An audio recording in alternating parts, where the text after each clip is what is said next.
Hello అండి, నేను మీ doctor Anusha Kanti Mahanti, gynaecologist, KIMS Cuddles, Visakhapatnam. So iron intake during pregnancy ఎంత తీసుకోవాలి, ఎలా తీసుకోవాలో చూద్దాం. ఐరన్ కంటెంట్ అనేది మనకి elemental iron has to be 30 to 60 mg per day.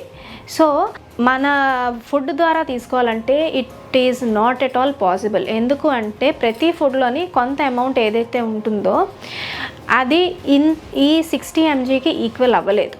So కంపల్సరీగా ఐరన్ సప్లిమెంట్స్ అయితే తీసుకోవాలి, especially for Indian population where anaemia is very very common.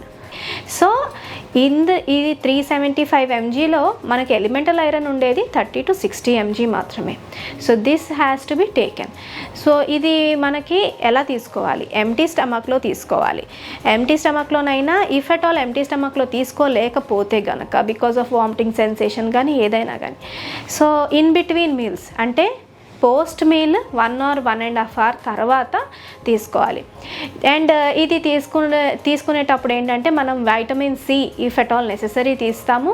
లేదు అంటే కనుక వైటమిన్ సి రిచ్ ఫుడ్స్ అంటే మనకి ఈ టొమాటోస్ కానీ లేకపోతే ఆరెంజెస్ ఇలాంటివి బాగా తీసుకుంటే ఐరన్ అబ్సార్ప్షన్ అనేది ఇంకా ఇంప్రూవ్ అవుతూ ఉంటుంది and we will get a better result. And calcium సప్లిమెంట్స్తో ఎప్పుడూ కంబైన్ చేయకూడదు, because calcium hampers iron absorption.